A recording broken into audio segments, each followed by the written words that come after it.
Thanks for tuning in to watch this video. I wanted to give a shout out to London, New York, Kingston, Jamaica, Toronto, Mississippi, Orlando, Birmingham, Philadelphia, Montego Bay, Jamaica, Linstead, Miami, Portmore, Jamaica, Atlanta, the Netherlands, Sydney, Australia.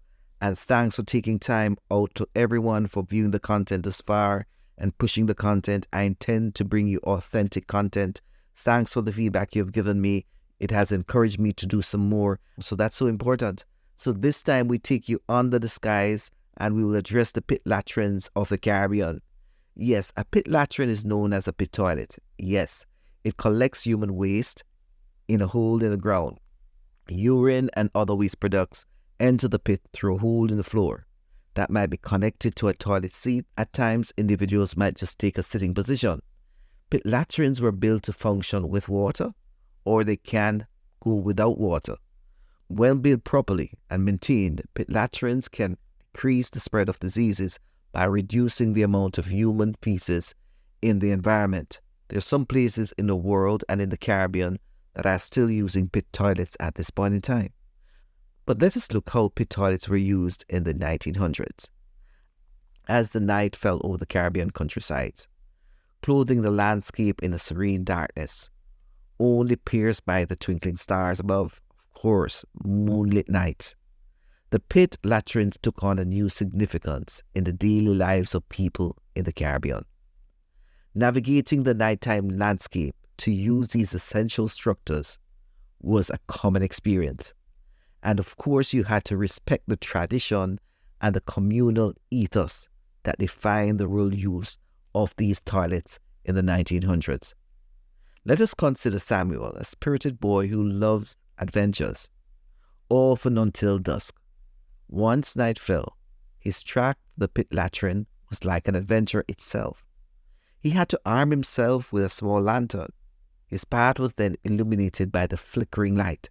Samuel's journey was a testament of independence and responsibility that all children in the Caribbean at a young age knew they had to take on to go to the pit latrine at night.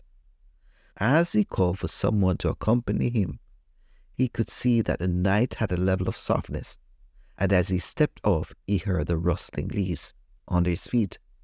Then there was Miss Ada, a respectable elderly woman, whose wisdom was vast as the night sky. For Miss Ada, the walk to the pit latrine at night was a moment of solitude and reflection that spoke of years of navigating these paths. The way was lit by a kerosene oil lamp that echoed the word "Home Sweet Home," and it had a comforting glow. In her presence, the night felt less daunting. The sound of the night was less startling.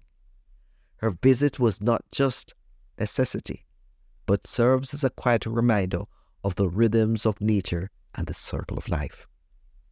For those who were fearful of duppies and other things, they had a potty, or what we call back then a chimney. If they did relieve themselves at night, it was guaranteed that they had to be the first one up. In addition, they had to do the daily duties of washing up the chimneys. One biggest issue back then was that these pit latrines were some distance away from the house, whether there was a reason for this.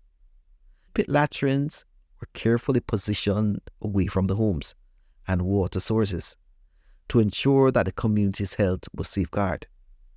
The night rituals, though simple, was a profound expression of the community's values. The careful steps to avoid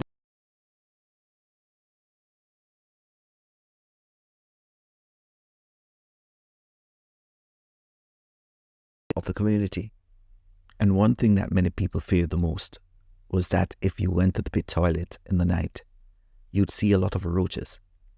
There would be stories regarding roaches crawling all around.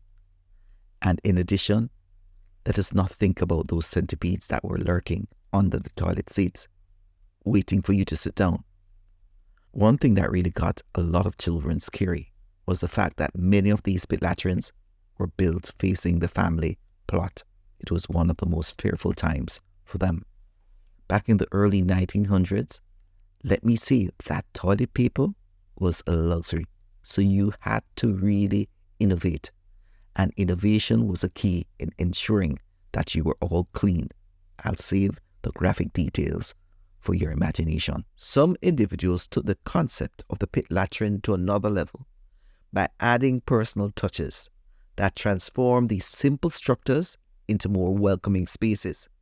They adorned them with decorations that made them feel warm and inviting, and installed mirrors. In addition, some opted to place some old newspapers inside for reading. And this was for use in the daytime, because remember, you had the lamp, newspaper, that's a recipe for fire in a wooden structure. However, there was a notable drawback for these enhancements, especially for latrines constructed with zinc. These materials offered no protection for the intense heat of the sun, making the interiors of these pit latrines unbearably hot during the peak daytime hours. Spending a short time inside these zinc-clad latrines could be detrimental. You could sweat out every drop of fluid you have in you. And of course, this would not go well. This led to a humorous and genuine concern among community members. If someone entered the latrine during the scorching midday sun and didn't emerge within 5 minutes, it became a matter of communal responsibility to check on them, as the heat could be overwhelming. Consequently, many people chose to avoid using these pit latrines during the hottest part of the day, opting instead for cooler mornings or evenings. However, an emergency is an emergency. Family often went to the pit latrines together, guiding their young children under the starlit skies, teaching them about the importance of cleanliness and responsibility.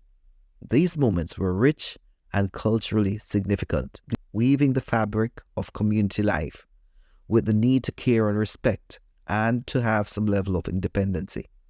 The pit latrines, standing silent, unassuming under the night sky, were more than just structures. They were a beacon of the community, enduring commitment to health, cleanliness, mutual support. Night after night, they served not only a place of necessity, but spaces where the values of the communities were lived and passed on, under the watchful eyes of the stars, in the quiet beauty of Caribbean nights. And while many people might believe that the pit latrine days are over, that's far from the reality. One report in 2004 in the Jamaica Gleaner suggests that pit latrines were still being used. In the report, it suggests that out of 1,900 basic schools in Jamaica, 600 of these basic schools were still using pit latrines. This has great implications on the health and safety of our children. Let us not forget that some children have fallen into these pits. Some have lived to tell the tale. However, it is important to remember that today, pit latrines still exist as a central part of various communities. 4 years ago, the Jamaica Gleaner carried a story regarding pit latrines in Westmoreland. In summary, the Gleaner stated that pit latrines were still a central part in the community. As we develop roads and we develop highways, let's also develop the communities. Thanks for watching, thanks for supporting this channel, and remember to like, and if you're not yet subscribed, please do so. Share the content. We need to educate each other regarding what has happened and what is taking place, and of course, this will allow us to have an insight into the future. Remember, we're here to share, and until next time.